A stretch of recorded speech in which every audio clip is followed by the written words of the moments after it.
Let's make some noise. Come on. Yes, indeed, Nick Foles. Thank you very much, and welcome back, everybody, to the final word here on the It's a Wrap Sports Network, which boy MattyB on the call on this chill Wednesday night. Another boring night in this sports week from hell, but we're getting closer. 2 more days. 2 more days. And we'll have actual live MLB action. 3 more days. We'll have actual live Phillies MLB action. Hockey will return next week for the Flyers, but right now, I guess it's sports hell. Am I being too rough on it? We do have some outstanding Olympic hockey to talk about. Team USA today, this afternoon, whatever, found their way in an outstanding, really, I thought tougher than should have been game against Sweden, where they prevailed 2-1 in overtime. A theme today in the quarterfinals of Olympic hockey.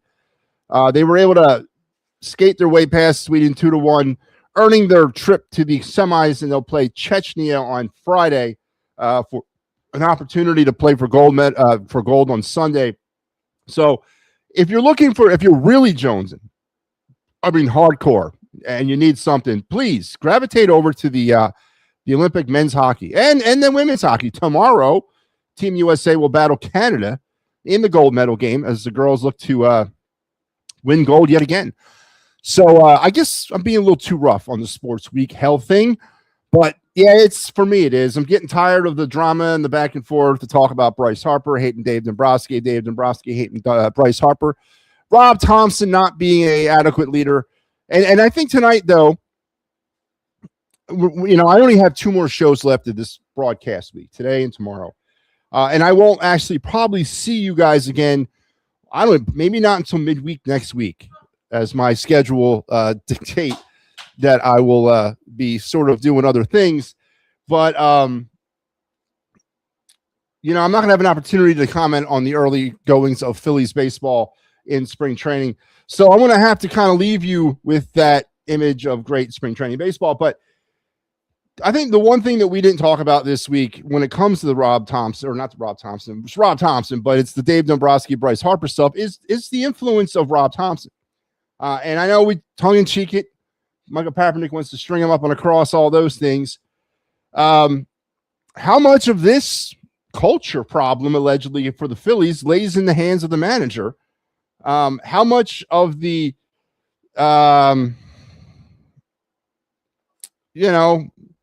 how much of this that has elevated beyond the manager's control at this point originated with the manager and the way he runs his ball club? So maybe we'll get into some of Rob Thompson tonight. I feel up to it. I feel strong enough to deal with some Rob Thompson tonight. So we'll talk Rob Thompson. We're going to talk Flyers tonight, making some roster moves. I don't know if it's to cover down on the missing personnel that are in Italy still, but Hunter McDonald, Oliver Bonk were recalled from Lehigh Valley, and as well as Carson Bjornson, the goaltender, got the call earlier this week to join the Flyers. Again, I don't know if it's for practice purposes only. They're waiting for some key members of the team to return back from Italy, but they've begun practice today. Today, there was their first day back at practice as they get ready to ramp up for some play next week. But we can get into some of that. Again, the Oliver Bonk, Hunter McDonald stuff might be a little bit of a smokescreen. It might be for bodies, but Carson Bjornson is an interesting recall because we've been clamoring over the last month and a half now for another option other than Sam Ersson and Alexei Kovaslov. And is this Carson Bjornson's turn now? And, we've talked about that millions of times as well, that the Flyers playing in goaltender is internal. They took 2 very high draft picks back-to-back rounds in 2023 on goaltenders. And now Carson Bjornson got the call up. I don't know, again, if it's for a practice or if this is going to be his opportunity in the next round of, goalie come on down for the Philadelphia Flyers as we turn the page perhaps to the Carson Bjornson years. So we get into some of that as well. We will do our day in Philadelphia sports history. We will not do the card. No card tonight, folks. Sorry about that. I did not get one ready for the evening. But our day in Philadelphia sports history and our of the night We can also talk Joel Embiid, talk campaign, talk the NBA All-Star Weekend highlights featuring VJ Edgecombe and Tyrese Maxey. We can talk those things if you like. Jesus Luzardo had a very impressive outing or bullpen session today.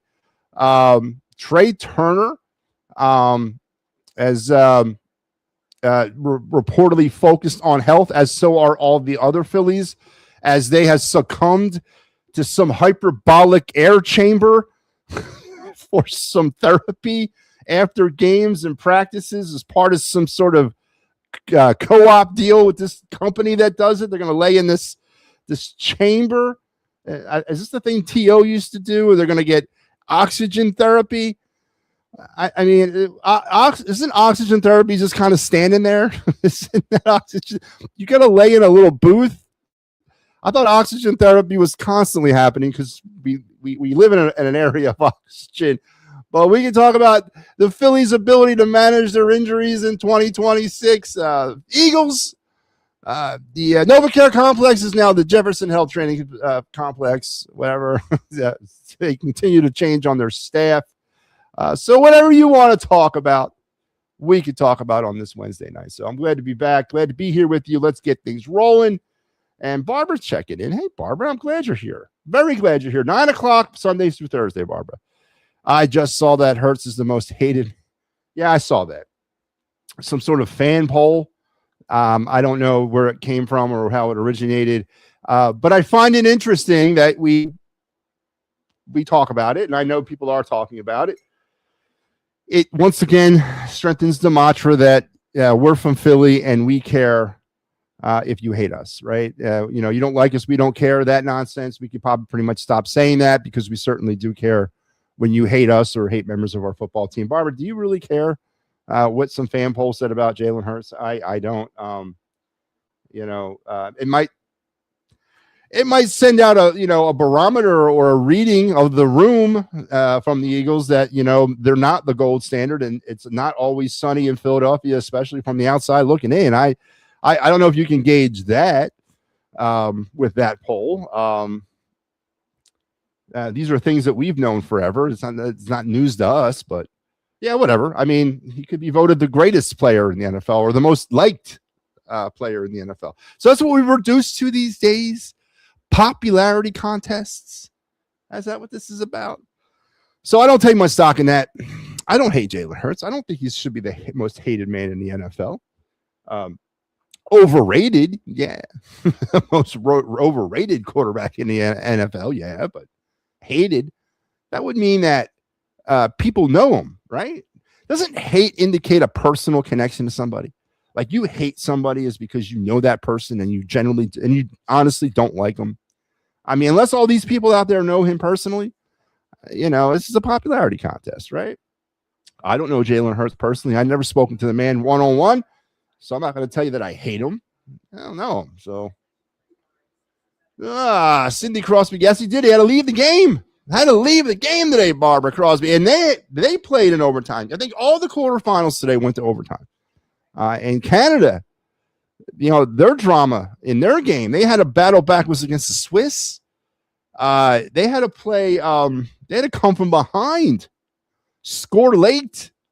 And then in the overtime, Mitch Marner with this filthy goal to give them the win. But Canada get a little scared today in the quarters, but they're moving on as well. And so is Team USA. Obviously, the collision course is set for Sunday morning at 8 o'clock. That's right. I verified that. That is correct. The gold medal game will be on at 8:10 a.m. on Sunday. So get your coffee and your popcorn out, I guess. Listen, I know I get the time zone, time difference, but you're going to put perhaps a great all-time hockey game, potentially between the U.S. and the Canadians on at 8 a.m.? Come on, man. Read the room. Thompson does even less than Sirianni does, if that's possible. See, I disagree. Barbara. And here's why I disagree. We've seen this with Sirianni over the last 2 years at least, that It's autonomy on different sides of the ball. Do you think Kellen Moore was running his offense through Nick Sirianni in the Super Bowl year? Do you think Vic Fangio has ever run his defense through Nick Sirianni? Do you think the special teams people even talk to the guy, or he can even speak special teams? I disagree. I think because Rob Thompson's where the rubber meets the road with the Phillies. Everything that happens in that game is the manager's call. 100% disagree with that. I think Sirianni does considerably less than Thompson. Considerably less. Thompson is the rubber where the rubber meets the road for the Phillies. Every decision, every time he takes Zach Wheeler out in Game 6 of the 22 World Series, every time he decides to go back-to-back with Craig Kimbrell in the 23 NLCS, every time he decides to put Johan Duran out in the 7th inning in Game 4 of the 2025 NLDS, every time he switches the lineup continuously throughout the year, every time he decides to go through a bullpen without rolls, that's all Rob Thompson. That's all him. So, no, I disagree. It's just that name Carson that worries me. Oh, yeah, no, I don't know. Got to get over that. What's up, Adam? How you doing? What's the chances that Harper gets traded or wants out? Well, we talked about this extensively last night. I think that the fact that he wants out, or the chances that he wants out, are pretty good, because I think the president provided him the out, right? Don't forget, we can't forget that, again, we went over this in length last night. He's not stopping the whole I want more money thing. That's not dead, right? He still wants more money. He just knows he can't go publicly and ask for it anymore because of his performances over the last couple seasons. But he still wants more money. That hasn't been satisfied, right? That hasn't magically disappeared and he said, okay, well, whatever, I'm not going to get it. No. He still wants more money. And his people got to try to find more money. So what better way to generate something from this not elite comment? This could be the spark that ignites the fire to get him out of here. And his people, if the people that manage him are worth their salt, they are going to use this to the max of their ability to either get more money out of the Phillies or get him the hell out of Philadelphia. So this is the beginning. This is most certainly the beginning of the end of Bryce Harper in Philadelphia. I can't give a timeline. We talked about it. If they decided to move off of him, where would be a best fit for the Phillies and Bryce Harper? And I gave out the answer. And I think it's the A's. Yeah, the A's is a team that's right now on the cusp of something really important going on out there. They got some really good young players. And by the time they get to Vegas in 28, they're going to need a face. And what better than the hometown boy himself to provide a face for a perennial winner by then, or not perennial winner, but a contending team. I definitely think by 2028 in the A's. And they have a lot of young, good prospects in their system that the Phillies could pillage from the A's if they had the opportunity to do so. So absolutely, the chances that he wants to be traded or wants out, very good. The chances are extremely high. And if his people are worth a damn, they're going to use what Dave Dombrowski said to start that process right now. That, get him out of there or get him more money, one or the other. But they're going to use this now to Bryce Harper's benefit. However that benefit is, if he gets paid more, fine. If he gets traded and gets more money, that's what the ultimate goal here is, to get him more money. And again, to think that Bryce Harper gives a rat's ass about Philadelphia over the dollar bill, that's just silly, right? If Bryce Harper is going to get more money somewhere else, he's going to go get that money. If the Phillies are going to offer him the most money, he'll stay here and take that money. But either way, Dave Dombrowski unintentionally provided Bryce Harper a remember Pearl Harbor type of slogan in his quest and battle against the Phillies. Bruce, how you doing tonight, my man?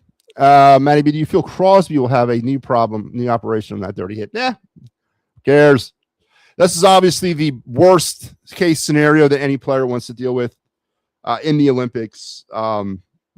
This is, of course, an argument supporting not being involved in these type of events for, professional athletes. Now that obviously Crosby, the injury might be pretty severe that he suffered today. The ramifications for him in Pittsburgh now were pretty great. We'll have to wait and see. He's not a spring chicken anymore, so that might have something to do with it. But I don't know. You never want to see anybody get hurt, right? And I don't want to see anybody get hurt, even Crosby. But that sucks, and I hope it's not serious. It looks like it is, though. Yeah, Matty, I agree. That hate is more of a personal thing for him, and overrated is the word that describes his actual. Actually, right. I mean, again, Barbara, I don't know Bryce Harper. Jesus Christ, Jalen Hurts. I don't know him. I can't assess that and say, man, I hate you, dude. No, I don't know him. I don't like his play. I don't like him as a quarterback. I don't know him as a man, so I'm not going to say I hate him. If Harper, being a lefty hitter, can't hit 40 home runs in CBU, that's telling to me. Yeah, I agree. MattyB, I'm a Flyers fan, so I don't care as I don't like him because he's a big baby. Yeah, but you don't want to listen. I get you, Bruce, but come on, man. I'm talking real world stuff here, right? This guy, I'm a big fan. If you're going to beat somebody, I want to beat a team at their full health. Right? I don't want any asterisks. I don't want to be like, well, you beat us without Crosby, or you won without this guy and all this. No, I want to. Sports is sports. Wishing somebody to get hurt. I mean, that's real world stuff. I don't want that, man. I don't want that at all. Not at all. I'd rather have Crosby out in the ice, man, so you can hit him. I don't get into all that, man. I don't get into all that. But that's your thing, and that's all right by me. All right, so let's transition here. Let's get into our day in Philadelphia sports. But before we do that, let's remind everybody out here that's tuned in on this beautiful Wednesday night. It is Wednesday, right? Wednesday night, what's happening on the network? Tonight, you had the Pittsburgh Sports Tonight, the Pittsburgh Sports Desk, and you're going to wrap things up with me. Tomorrow, it's the Good Iron Weekly and me, and then Friday, the Philly Friday Frenzy. Best of the It's a Wrap Sports on Saturday. If you missed any of our programming throughout the week, you can catch it starting at 8 a.m. on Saturday. And then at 9 on Sunday, the Philly AM Sports Show. And no, there will not be a final word on Sunday. Again, I'm not really sure. Wednesday, it might be the next time we talk because of my schedule coming up next week. So, stay tuned for that. All right, let's strap it in. Let's strap it on. Let's strap it up. Let's keep our head, hands, and feet inside the car at all times. And here you go. Your day in Philadelphia sports history on this day in 1983. Who keeps track of these things? On a tip-in against the Houston Rockets, Sixers center Moses Malone tallied the NBA's 4 millionth point. The 4 millionth point in the history of the NBA. The 9 millionth was scored by Portland's Juan Dixon in December of 2005 against Philadelphia. And in January 2010, Ben Gordon of the Pistons scored the 10th millionth point once again against the Sixers. So a milestone night. Again, and that's a very interesting point. Who's tracking this stuff? Whose job is it to track the actual points scored in every game, every season? But on this night in 83, Moses Malone scored the 4 millionth point ever in the NBA. It's a slow sports week, man. What do you want from me? And that's your day in Philadelphia sports history. Brought to you by the great folks over at the Birds Blast with Kyle Quinn. Season 6 is in the books. We finished it last week. Kyle came and provided our 6th season together, breaking down Eagles and NFL action. We will return for season 7 next April, or I should say not next April, April. Around April, what is it? I'm going to say 28th, Thursday, April 28th will be season 7's premiere, but it'll just be for one episode. We'll recap the draft, free agency, talk things that are pertinent about the Birds, and then we will reconvene the Thursday before the start of the regular season in September for the actual start of season 7. But the Birds Blast with Kyle Quinn, 94 WIP is Kyle Quinn. Another successful season, season 6. So please check your local listings for that show in season 7 coming up in April. and get back and look at some of the stuff that me and Kyle did this year and last year. We've done it 6 years now, man. I can't believe we've been together for 6 years. It's where does the time go? MattyB, I feel you're right, as I don't want him to get hurt, but I don't like him, so I don't care so much. But I know you're right. No, listen, I know you're not coming from a bad place with that. I get you, man. He is a little bit of a biatch. I get you, but I want him on the ice to take his lickings like a man. You know, that's how I always looked at it, you know, and in sports is sports. So, you know, I can't wait. Yeah, I wonder who has a job to keep track of the points. It must be a busy job. I mean, I do it. I got time on my hands. I'll keep track of points. All you got to do is go back through, right, at the box scores at the end of the night and just count up all the points and then add them all together. And there you go. Moving on. Is Clear the Ice coming back? It is. It'll be back next Wednesday. Next Wednesday, it'll be back. I just sent out the schedule actually earlier tonight to the guys.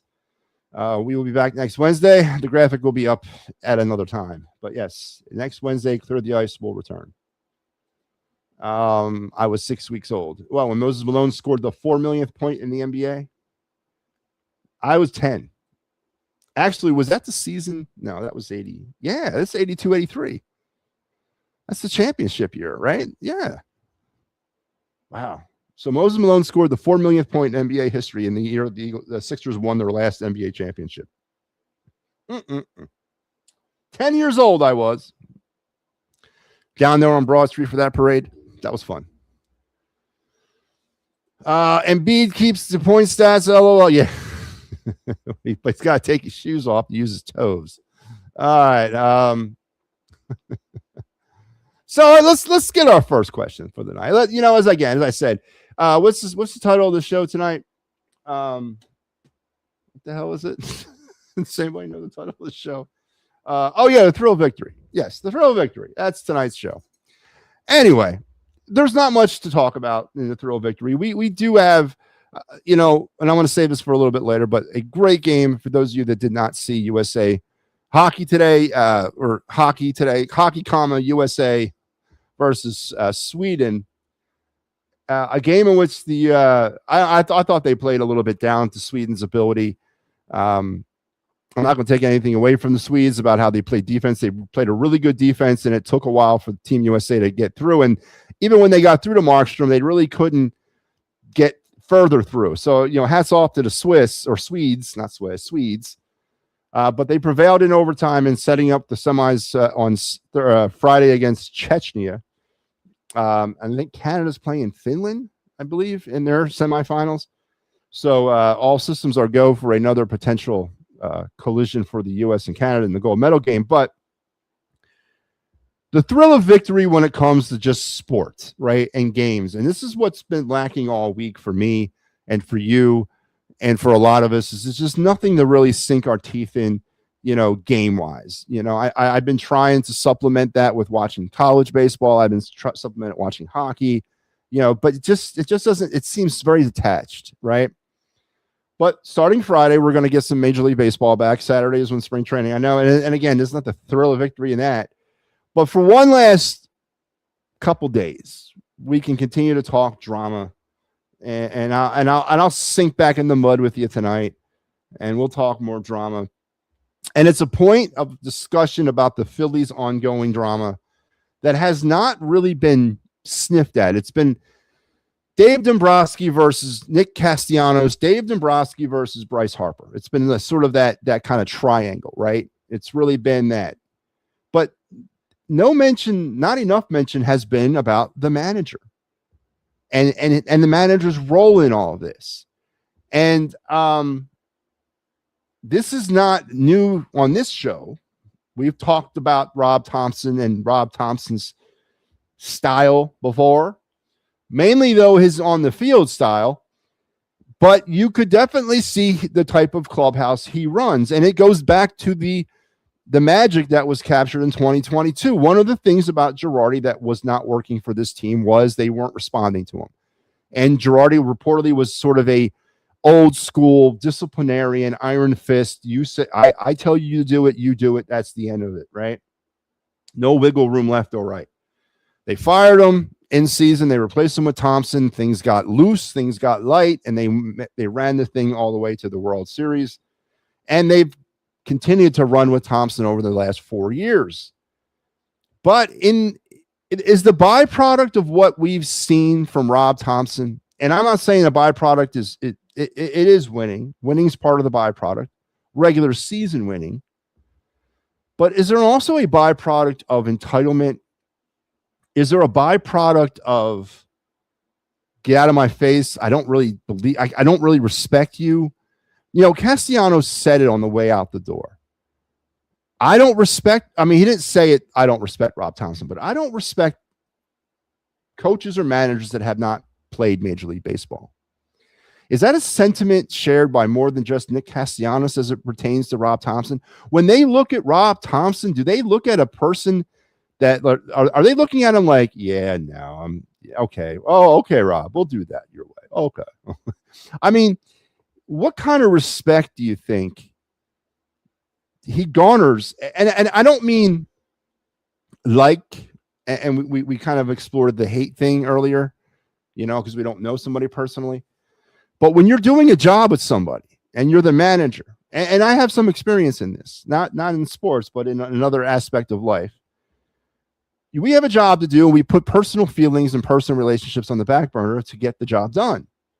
And in sports, it's like that. I'm sure he's got a personal relationship with just about everybody on that team. But when it comes time to put on the uniform and get on the field, I'm the manager, you're the player, and there's a line. But does Rob Thompson have that line? Do players respect that line against Rob Thompson? Because Nick Castellanos going into the clubhouse, coming back out to the dugout with a beer, regardless if he was going to drink it or not, just the fact that he had the thought to do it and the balls to actually go and get it and sit out there tells you a lot about the type of manager or the type of relationship on a professional side that at least one player had with the manager. Is that attitude, or is that the same type of problem that he's having with Bryce Harper, JT Realmuto, Kyle Schwarber? Do players not fear accountability from Rob Thompson? And all this venom that's being shot at Dave Dombrowski, is it being shot at the right person? I get it. Rob is here still because of Dave. Dave is keeping Rob around. I understand they're sort of married together. But is this Dave's ultimate responsibility? Not responsibility, but did Dave create this? Or did the manager create this? And can a team, and we'll go back to the question that we've always asked about Rob Thompson, especially on this program. Can the Phillies win a World Series with a manager that they don't respect, they don't fear, and that they're not accountable towards with anything? Can this team win a World Series with a manager that's like that? And I don't want to hear the whole Uncle Rob is my buddy and my dad and he takes care of me and all this nonsense. I get when the doors are closed how it is, but when the doors are open, are they not fearful of Rob Thompson, the manager? And can this team win a World Series regardless of who's here with that type of manager? And I think, and I know personally, I got lost in that. I got lost in that conversation, you know, when it was back and forth between Dombrowski and Harper and all the blame. Yeah, it's your fault. No, it's your fault. I forgot, you know, I didn't think, I stopped thinking out a little bit. I'm like, wait, what about Rob Thompson, man? Did Rob Thompson start all this? Is this all his fault? You know, Nick Castellanos' son is on the field during the playoffs taking BP while JT Realmuto's waiting to get in the cage. Who creates that? Right? Like who fosters that environment? That's the manager, right? The manager allowed that to happen. And did the manager shut that down? Well, we don't know that, or I don't know that. But I mean, how do you even, like, as a baseball fan, as a Phillies fan, how do you go into the rest of this season and look at Rob Thompson? And even if you did respect Rob Thompson, even if you were a Rob Thompson guy or gal, how do you look at Rob Thompson in 2026 and be like, yeah, I have full confidence that you're in control here. I have full 100% confidence that you're in control of this team and that this team is going to succeed because of you. They sure as hell will probably fail because of you, but no, I'm going to give you the other side too. Now that we're starting to hear about some of these things, how can you look at Rob Thompson and say you have full confidence in his ability as a manager? And it brings back another interesting point. Don Mattingly. Back in October, on the same day that Dave Dombrowski told Bryce Harper he wasn't elite anymore, Dave Dombrowski announced to the world that the Phillies were creating the on-the-field MLB coordinator position. They were adopting it, not creating it. They were going and adopting that position. A position in which Dave Dombrowski said about 85% of the teams in baseball have somebody doing that. Well, they don't. It's about 35% of the teams in Major League Baseball, but that's either here nor there. So they're going to take their existing bench manager or bench coach, and they were going to make him the on-the-field MLB coordinator. And they were going to open up the bench coach job to hire somebody this offseason. And then Dave went on to say, we are looking for somebody with prior Major League Baseball managing experience. Now, I, of course, immediately, I remember when I heard this, I yelled out, Don Mattingly. And I said it. I called it. I called it on that day. I've been wanting Don Mattingly here for years, but I called out that Don Mattingly was going to be the next new bench coach. Because I don't believe the Phillies created the on-the-field MLB coordinator position because it's such a vital nuance of 2020, of 21st century baseball. No, they created that position so they could open up the bench coach position so they could bring somebody in here, whether it be Mattingly or somebody else, with Major League Baseball managing experience as a safety net to use when Rob Thompson, runs his course. And here we are. Don Mattingly is your bench coach. So maybe Dave and maybe the rest of them do see the problem with Rob Thompson, and they've created that position for him and Don Mattingly to come here. But the original question goes back: how can you look at Rob Thompson and actually feel comfortable and confident in his ability to win a World Series championship when he obviously can't control the dugout? So that's the first question of the night, and I am going to now open up the phone lines. So the phone lines are open. You guys know the drill. If you want to jump on backstage, we can talk about this, talk about anything else that I brought up or anything else you want to talk about tonight. Just jump on that link. You'll take you backstage, and I'll put you up on stage, and we'll have some fun talking about those things. So there you have it. So, yeah, I'm interested to know your point here. Rob Thompson, is he the mastermind behind all the drama? Is he ground zero? Is he patient zero of all this drama? Has he created a toxic environment that is poisoning our baseball players? Is it Rob Thompson? Or does he create an environment that separates different types of players from each other? The stars from the rest of them. Is there a double standard inside that Phillies clubhouse? Are players able to do different things based on their status in life, contract, name, reputation?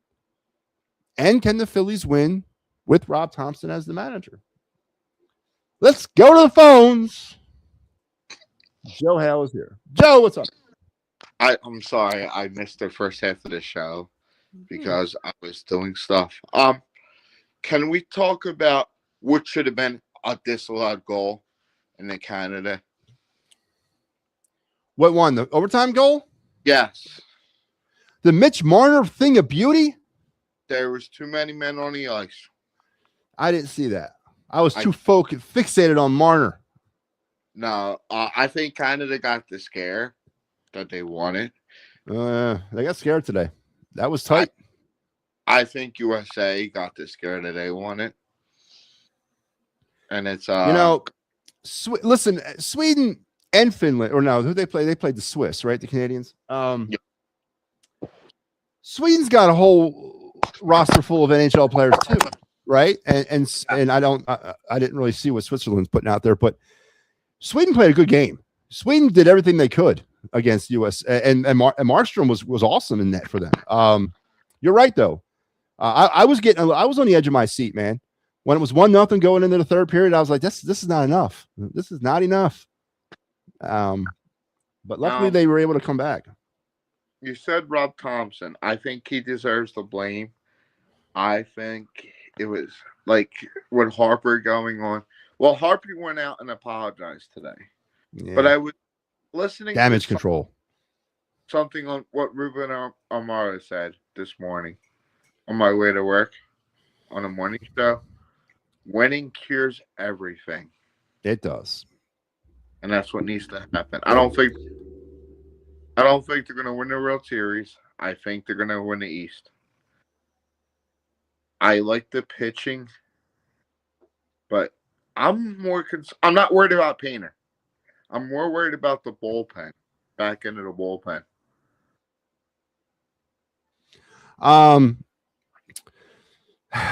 Duran, Alvarado, Kerkering, Keller. Listen, the one thing, offense, defense, rotation, bullpen. The one thing I'm actually not worried about the back end of the bullpen. I'm not worried about the bullpen. I think the bullpen got better this offseason. If there was anything they did all right, and that was they did okay with the bullpen, strengthening it. Obviously, we're going to see. We don't know what Jose Alvarado is going to be now that he's not juicing. We don't know we don't know how messed up Kerkering is he in his head right now. So there's some questions there, but I'm okay with the back end of the bullpen as long as they're used correctly. I don't want to see Kerkering in the fifth inning. I mean, Papernick was saying it last night. I don't want to see Orion Kerkering in the fifth or sixth inning.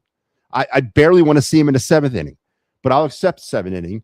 But don't put him in any earlier than that. You know what I'm saying? Let these guys, let these back end guys be back end guys. And again, it comes down to Rob Thompson. Does the bullpen now have roles? I know Theron does, but do the rest of them have roles now? That's the big question.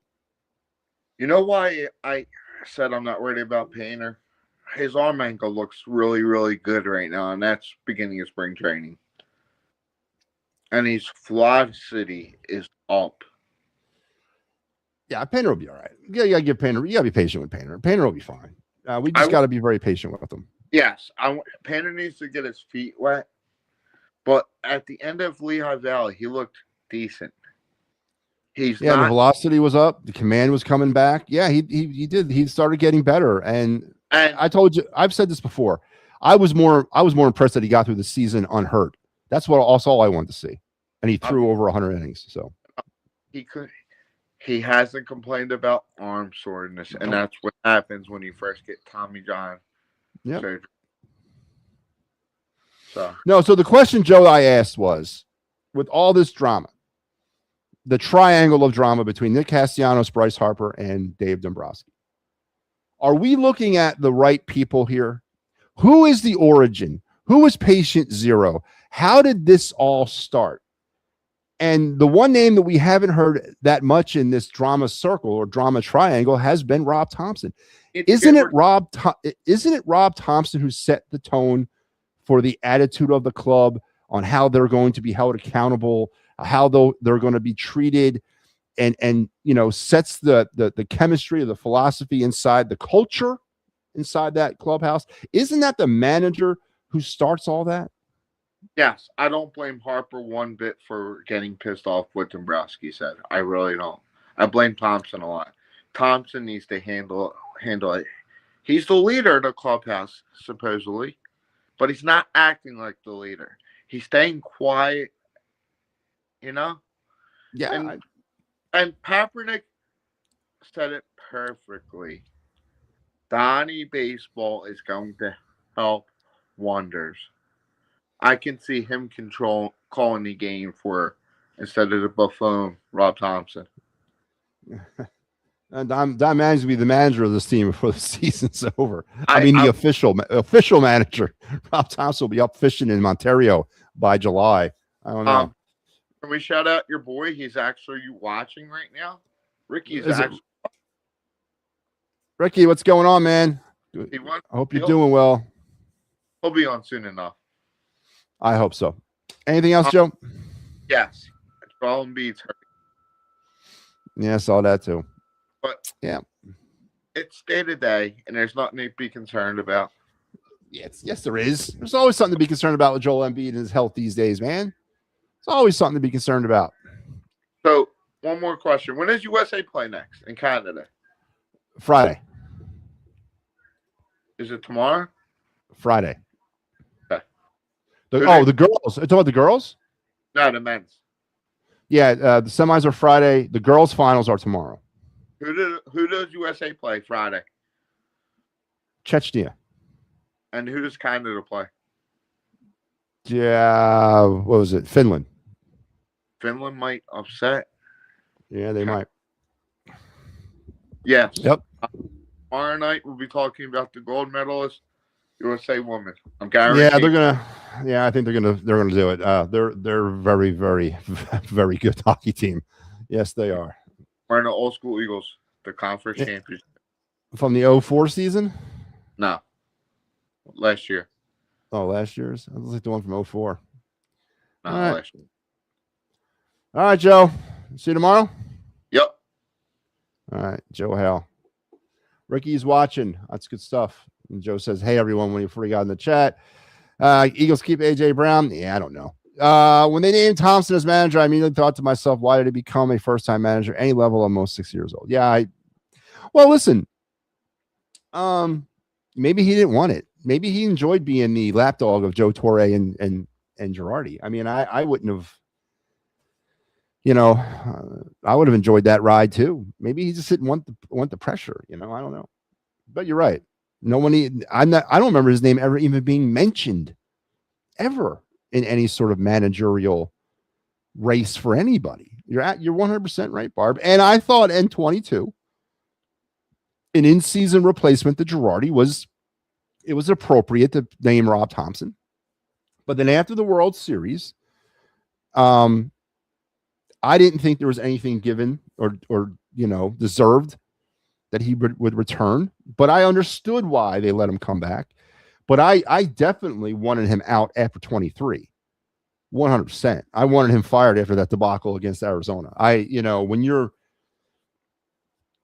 up 3-2 and you're coming home and for the next 2 games of the series at CBP and all you got to do is win 1 game and they couldn't do it. I had seen enough of Rob Thompson. So anything after the 23 season has been a head shaker to me of why Rob Thompson is still here. I agree. But I think we've come to the end of the road with Rob.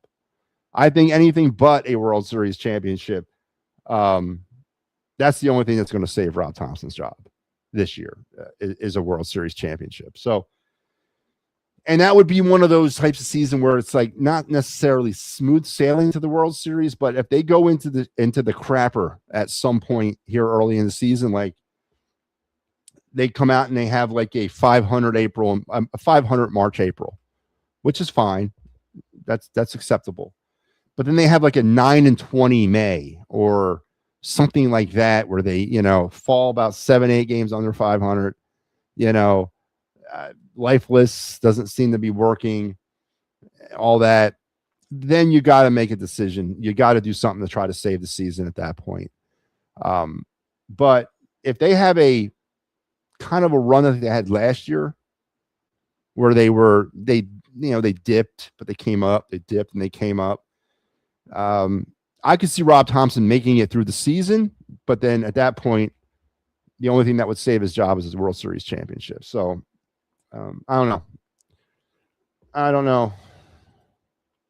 My bar is higher than just winning divisions at this point. And that's another question that's gotten lost in all this, Barb. Is the expectation level of this team right? I mean, I don't hear it anymore. I don't hear World Series or bust anymore. I don't hear that's the only thing acceptable. I mean, 2 years ago it was, 23 it was. Last year, what was the big thing? Sit back and enjoy the regular season. Don't just wish to get to October, which everyone was like, yeah, we'll wait and see till October. that was the attitude a lot of Phillies fans were having in April, May, and June. I don't care. We get to October. Right? You don't hear that anymore, right? Now everyone's just like, God damn, I don't even know if they're going to make it into the playoffs. Now, what's happening, obviously, with the drama and then what will happen in spring training, that's nothing until we get to the season. But what are the expectations of Phillies fans in 2026? Have we resigned ourselves to just quitting on the Phillies and saying, you know what? Yeah, man. Yeah, you're not winning a World Series, so I just hope you win. You make it to the playoffs. I still have the mentality of a World Series or bust. I still want to win a World Series, and I still don't accept anything less than that as a successful season. Right? I mean, but you don't, that's not necessarily the thought that I get from a lot of Phillies fans right now. That's not that we're not even talking about that. I mean, we're talking about this stuff, this drama crap, but no one's really even mentioned World Series. It's almost like we've resigned ourselves that the Dodgers are going to three-peat and that the Phillies are going to get eliminated in the first round. Some of us don't even think the Phillies are going to get to the playoffs. So I don't know. All right, back to the phones. Hello, Peppernick. Yo, what up, Matty? So you said Robbie should have been fired in 2023? After the Diamondbacks series. 23. Man, after the NLCS. Matty, I thought you knew better than that. He should have been fired. He should have been fired 30 seconds after taking over the internship of that team. Yeah, come on. That guy's horrible. I mean, fuck. There's a reason why I tell you he was second in charge, and no other team but the Phillies hired him. Yeah. Man, we have to be a first for everything, don't we? Well, listen, in the conversation tonight, Peppernick, I asked this in the triangle of Dave Dombrowski, Bryce Harper, Nick Castellanos, and all that drama. What role of any does Rob Thompson have in it? None. He's a bumbling fool. He don't care. Wait, he does. No, he does. He sets the culture, right? He sets the tone for all this. He lets Bryce Harper do what he wants, and he treated everybody else differently. Each person was different. He treated him different. Yeah, he's part of that culture. He needs to go too. Dombrowski needs to go. They should clean house. Look, I know everybody wants Mattingly here. This is the third Yankee manager in a row. Are we really going to go down that road? Has it won us anything? Oh, Mattingly was never the manager of the Yankees. No, the third man. Okay, my bad. The third person to come out of the Yankees organization: Joe Girardi, Rob Thompson. I mean, I get it, but like, I mean, I know he's a baseball guy, but you still got Bruce Bochy out there. How come they don't talk to him? Maybe. Well, no, Bochy actually took a job with he's an advisor with the 49ers Giants. But, he's back in San Francisco as an advisor. Wait. Advisor. Okay, so that means he wants to get back. That means he might be the next manager of the Giants again. Yeah, well, or something. I always say, and I'll repeat it again on there. John Middleton, I don't know what's going on with him allowing Robbie to stay around this long. Because, like I say, George Steinbrenner would have fired him the day after they lost the World Series. Yeah, no, he would have. Or the pennant. He would have made it past the pennant at least. I know that would have never happened. I mean, but George would have been smart enough, first off, not to hire him as an interim manager. So he definitely would have gotten fired after the 2023 NLCS debacle against the Diamondbacks. He would have gotten fired after that. Yeah, no, I agree. But, what made it worse was it was the same debacle in 2024. Yeah. Now and 2025. They didn't hit. Yes. Yeah. That's this team's MO, man. The Diamondbacks put out the blueprint, just throw them crap in the playoffs, and that's it. It's infectious. Unless they're playing the Braves. They can only beat the Braves in the first round. So that might be a silver lining this year. Maybe if they do, I don't think they are, because I think they're, But if somehow they squeak into the playoffs, because that's all you got to do is get in, and they play the Braves in the first round, they might beat the Braves in the first round, because it's like they're the kryptonite to the Braves, like the Chiefs are the kryptonite to the Buffalo Bills in the playoffs. You can't beat them. Yeah, maybe that was the problem. Maybe we just played the wrong team. We can't play the Dodgers. Nobody in the NL West can't play them. We just got to play My our buddy own pointed division. this. You know, my buddy pointed this out. Every time the Phillies have played the Dodgers in the first round, the Dodgers went on to the World Series. Yeah. Yes. That is very true. That is very, very true. So if so they can't play the Dodgers in the first round, even though I think they're going to win it all. Now they had a hypothetical. They were talking about this hypothetical trade with Harper going to the Yankees. I forget who, but it was a bunch of prospects, a couple prospects coming back from. Really? Yeah, but that was just because of the debacle that's going on with him and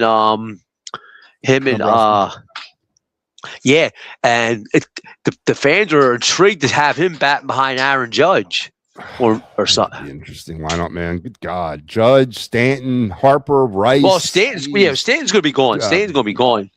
Yeah, but he'll be here this year. Bellinger, you throw him in there. Oh my God. Well, I mean, but I don't know, man. I mean, if he goes there, you know what'll happen. They won't expect him. He ain't the star. He's not the mega star of the team. And could Bryce Harper live in that environment? Do you think he could live in that environment? What, not being the star? Not being the focal point? I think he can, because you know why? He'll be the focal point off field. I think he'd make more money than Aaron Judge off the field in New York. Yeah.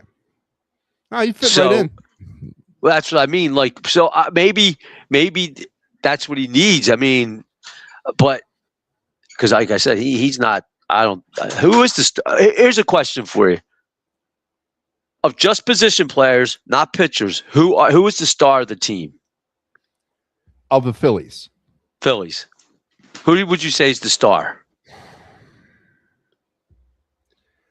I mean, it's got to be based on recency bias. It's got to be Schwarber. Yeah, he's done it over 4 years, except he didn't get an MVP because he can't bat over 240 or something. And 50. he had that 50 some odd season home run season last year. Yeah, I mean he was the focal point last year. Didn't he bat? Did he hit 50 some home runs and hit like 198 or 205 or something one year too? He had 50 home runs a year. I don't think he ever hit 50 and batted less than 200. I know he's had a lot of 40 home run seasons and batted around 199, 198. Yeah, which boggles my mind. Well, you know why? He's just your look. He's your prototypical. That's what it is. I mean, listen, Dave Kingman didn't hit home run. He wasn't up there. Oh, we want you to bat 265, Dave. Listen, Dave, we don't care if you bat. you can bat 112 as long as you hit like 35 back then, 35 and 90. You know, we're loving that. But I was funny because I was talking to my buddy again today about the Phillies, and he was like, "What?" And I keep telling him it's not the offense. I was saying it's the pitching staff. It's the starting pitching which is going to fail the Phillies this year. I disagree. I think it's the offense until proven otherwise. I know there's some concerns with the pitching. There's some question marks, yes. But still, even with those question marks, you look at the rest of the rotations in the NL East, Phillies have the better rotation. But you're right. It could come off the rails. But right now, based, again, on recency bias over the past 4 years, it has been the offense over those 4 years that have failed this team. Does it continue on in 2026? Yeah, maybe it doesn't. But, until proven otherwise, I am dying on the hill that the Phillies have enough pitching. Could they get more? Sure. But they, in my opinion, they have enough pitching to compete in the NL and compete against the Dodgers and everybody else. It will be the goddamn offense. Dodgers? Oh, man. Well, I don't know. I mean, I guess. They held the Dodgers in check. They held them in check. Didn't they? The pitching? Yeah, but here's the bottom line. Who won the series? That's all that matters. It doesn't matter.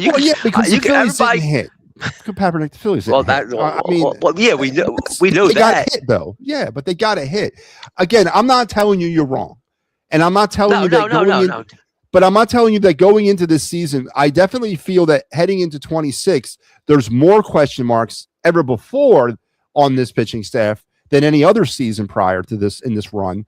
But still, to me, until proven otherwise, I am 100% okay with the pitching. I would like for them to go out and sign a guy. I don't know. They signed some hack today. Yeah. Connor Gillespie. He's got like a 7.95 career ERA between the minors and the majors with 5 different teams. Whatever. So that's not the number 5 I'm looking for. I am a little disheartened that they let Walker Buehler go, Patrick Corbin, and all that, but they really got to find another pitcher. Look, they have no other choice to sign Scherzer right now. Then, yeah, he's out there, and he would put butts in the seats too. You know, Andrew Painter. Yeah, yes, he would. Hey, you know what he's good for? He ain't gonna take crap off all the he'll throw inside, he'll throw at your head. He don't care. Yeah. I take a flyer on Scherzer, man. I would. A 1 year, $10 million. Here you go. Come on. And his personality. They have none on this team. None. Yeah. They lost that personality after Hector Neris left with his crooked hat. They lost the personality went south. I said, without Hector, Harper don't have no personality. You just stop. No. Nobody does. No. Hey, you know what's getting me worried? I've been thinking about this the last couple of days. I haven't said none. The Eagles have been real quiet. It's just been real somber and quiet with that team. With not like releasing anybody or making any sort of in general, no trouble. Like there's no AJ Brown talk, there's no Stoutland talk, there's no Sirianni talk, or they might be on vacation right now. But listen, you're never on vacation because you got a phone. You know, you got people who video you, and they just start. Yeah. So now it's just kind of like it's like the calm before the storm that's going to hit. Yes, it is. And when those players start leaving in free agency, and then it's going to be an interesting offseason. Yeah. Here's a question for you. Would you take a flyer on Tyreek Hill? No, because of the situation with his ACL. Slot. He's not going to be ready to he's not going to be ready till like October. I don't want him missing 6 weeks of the season. If they could tell me he'd be ready by week 1, or he could be, like ready for camp, yes, I would take a 1 year flyer on him. But he's got so many issues with that ACL that they're saying like October, like week 6, that he'll be ready. Yeah, but but here's the thing with that. I mean, he's 32 years old. You're going to get a guy coming back. We know that, but he's probably going to be in good. He always keeps himself in decent shape. We don't have a third receiver on this team, do we? No. Do we have a third wide receiver? I mean, Dotson's going to walk. Free agent. Then you got Wilson and you got probably walk. Smith. I don't know what that's the thing. And here's the thing. You know what Tyreek Hill gives you? If AJ Brown starts his whatever, you can slide him to the outside a little bit. You could do a lot more with Tyreek Hill, creativity-wise. Do you think the Eagles could handle the personalities of Tyreek Hill and AJ Brown and Jalen Hurts and Nick Sirianni all on the same team?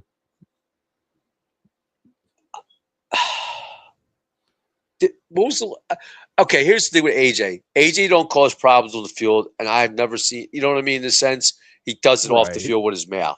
Okay. Right. But it bleeds into the way we've seen this before with AJ. He bitches and moans about not getting targets, and then they overcompensate the week after that, ignoring the other receivers on this team. So that's a bad culture. That's a bad way to do business. So you know where I think Tyreek Hill should go. Seriously, this is where I want Tyreek Hill to go. I ain't going to come to you, but I've said that I told my buddy this the other day when it happened. I want him to go to the Buffalo Bills. Look, get him and AJ Brown. Oh yeah. Then they can't cry that Josh has nobody there for him to catch the ball when they're going to not get to the Super Bowl again. You know, and the guy with no how do you put this? Big game gene to win in him, and Josh Allen. Okay, he'll cry a little bit more, and and they'll just blah blah blah. But Tyreek Hill's going to go there. I'd love to see him go there, or he's going to go. I think he goes back to Kansas City with Andy. Now, who's throwing the ball? I don't know, but he'll go. I think he winds up in Kansas City if it ain't Buffalo. Somebody will pick him up, but he might be one of those guys that hangs out, lingers into the season until he gets closer to being ready, and then somebody signs him. That kind of move, and maybe the Eagles are that team. Who knows? I mean, listen. If you're going to get him for say you get him, say he's not ready to like week 8, right? Right. 9. Okay, what do you pay him? Like $3 million for the year? I've tried to get him less. I would try to get him less. Well, you know what I'm saying. Yeah. Well, I don't know. I'm just putting a number out there because of the way the numbers are flying around with money, people flying around with money out there. I mean, somebody. I mean, if he's out there that late, yeah, then I would want the Eagles to take a flyer on him because some good team's going to take a flyer. Say they're in a battle with Dallas, and Dallas decides, or they're in a battle with the Giants, and they decide to do it. You know, even Washington to put him out there with Terry McLaurin and them dudes, because you know what, he would fit in Washington. Terry McLaurin's a really quiet guy. He don't cause nothing. Debo, I've never heard nothing bad about him. Tyreek Hill would be the perfect fit for them because he don't have no egos there. Yeah. No, someone's going to grab him. Someone will take a flyer on him. Absolutely. All right, Matty, you have a good night. All right, Papernick, we'll talk tomorrow. Yeah, I'll be on tomorrow. All right, man. We'll see you then. Michael Papernick checking in. Yeah, Tyreek Hill's an interesting situation. I definitely would take a flyer on him. But the one thing that's going to scare some teams away from him is those medical issues. I've been hearing reports week 6, week 8. He's not going to be ready to go until like second quarter of the 2026 season. Oh, and by the way, interesting, before we continue on, interesting NFL scheduling things, right? The international games, Eagles are rumored, or not rumored, but there's a possibility because I guess they gave the 49ers a game in was it Mexico? And the Eagles are on the home schedule of the Niners this year, so they may get an opportunity to play international this year. Another interesting fact is that the Chargers and the 49ers, not the Chargers, the Rams and the 49ers are going to kick off. They're playing in Melbourne in week 1. Now, typically, we all know that the NFL likes to give that first game of the season to the Super Bowl champion, which in this case is the Seahawks, which we talked about this a few weeks back. The Patriots are on the home schedule of the Seahawks this year. So, I mentioned, does the NFL dare give us a Super Bowl rematch in week 1 and make the Patriots sit there and watch the banner go up and the ring ceremony of the Seattle Seahawks, which I think they should. But anyway, because the week 1 Australia game is being played in friggin' Australia in a different hemisphere, there's questions and I guess it's going back and forth that they may put that game on Wednesday night before the Thursday night game, which would give the 49ers and the Rams the ability to kick off the season before the Super Bowl champions because of travel and the logistics of traveling to Australia and back. So very interesting that they might be doing that. Now, the NFL has done that before because of travel issues. They've had a game, not the Super Bowl champion kickoff season before, but just pretty interesting as we kind of navigate through the early days of the offseason, some scheduling issues. But yeah, I find that very interesting. I don't like what MLB did with putting Sunday night games on Peacock. And there's another new NBC sports app that supposedly will have games too, because when the said NBC, I thought regular. Yeah, Peacock is the new carrier of Sunday Night Baseball. Bob Costa's coming back, not in studio or not in game. He's going to be the studio pregame guy for Sunday Night Baseball on NBC. Bringing NBC Sunday Night Baseball back to NBC. I know it's getting, Barbara. I know people bitch about it. I know they do. They bitch, and they rightfully bitch about this. About these streaming services. It's just unfortunately the way it is. And until, just like what happened with cable and satellite TV, when satellite became too expensive and they bankrupted themselves, and then streaming came along, same thing's going to happen. These streaming services will nickel and dime us to death until something different comes along to try to lay out the playing field. It's a money grab right now. I know it sucks. And yeah, it's going to be on Peacock, not NBC, but the Peacock channel, Sunday Night Baseball. this year. But yeah, I feel you. It sucks. Matter of fact, get a load of this. March 25th, which is the opening day of baseball, Giants and Yankees. The only game that day, right? As it should be. There should only be 2 teams that kick off the season. It's on Netflix. Yeah. So not on ESPN, not like it used to be, not even on the MLB network. It's on Netflix, the first baseball game of the season. So, yeah, again, I feel you. I do. I feel you. I don't remember Schwarber hitting 200 in Chicago. I do remember him playing left field where he was incapable to. Yeah, he hit 200. I don't remember him hitting 200 in Chicago either. I know one year he hit like 199 here. I think it was like 23. He hit like 199. Listen, to Kyle Schwarber's credit, both in 24 and 25, he's almost batted, on was he 245 last year? I mean, I'll take that. And Kyle Schwarber's definitely won me over. I wasn't a big fan of his early in his career here, but he's won me over a little bit. Josh Allen is and always will be a better QB than Hurts. I agree. Ain't going to get an argument out of me. Ain't going to get. I would take him in a heartbeat over Hurts. I would take a lot of quarterbacks over Hurts. And again, I would take Hurts over a lot of quarterbacks too. Hurts is really nothing special to me. He's a good starting quality quarterback, but that's it. There's better options out there than him, and there's worse. All right, let's move on. Let's get into the of the night segment. Yeah, rolling right through tonight. Here we go.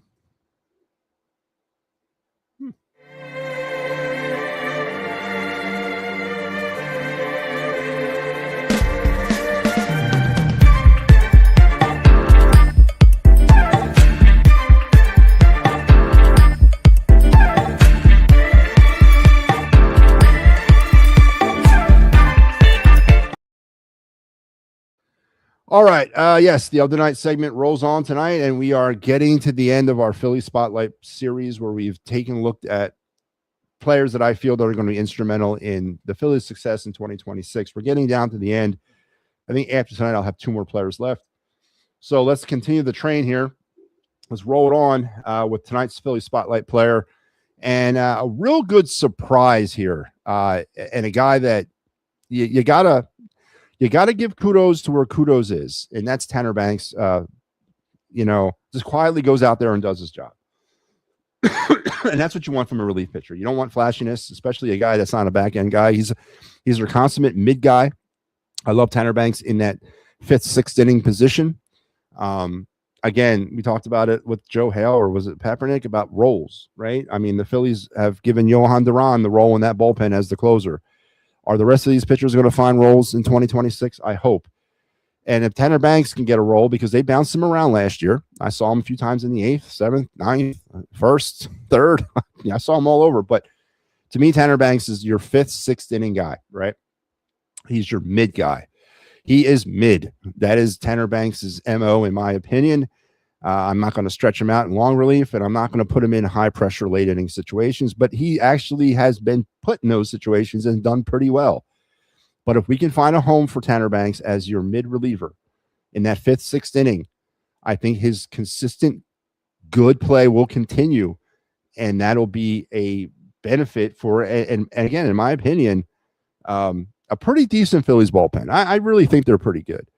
69 games appeared last year, 6-2 record, 3.07 ERA, pitched 67.1 innings, struck out 61, had a 1.01 whip, 1 save. Again, told you he pitches everywhere. His strikeout percentage was 22.8, and his walk percentage was 4.5. Again, he just comes out and gets the job done. Brought over here in the 2024 trade deadline from the Chicago White Sox in a surprisingly good move by Dave Dombrowski at the trade deadline. One of few moves he's made that has worked out at the trade deadline. But definitely a pivotal piece to the Phillies puzzle in 2026. But you don't know it because he just goes about it quietly and effectively. And that is Mr. Tanner Banks. There you have it.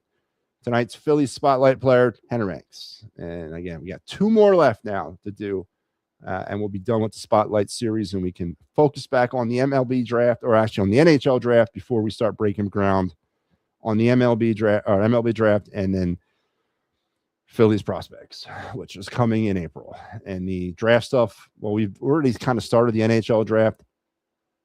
I'll probably start again with that next week. And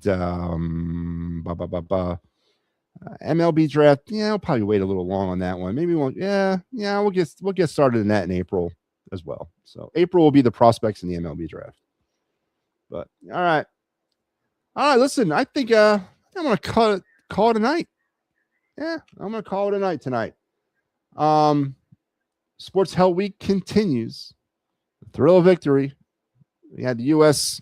men's hockey team beating Sweden tonight 2-1 in overtime on the way to the semifinals. But that was about it.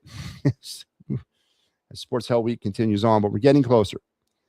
Just when we talk again tomorrow, we'll be literally on the eve of the start of spring training, as there will be some games on Friday, and then the Phillies will kick off their spring training set on Saturday, and we can get hopefully closer to the start of the season. Please, hopefully you're there. We'd like to see you, Barb. Thanks, everybody, for joining in tonight. Good show. Thank you, as always. Have a great rest of your night. Till we speak again tomorrow, I'm out of here. See ya.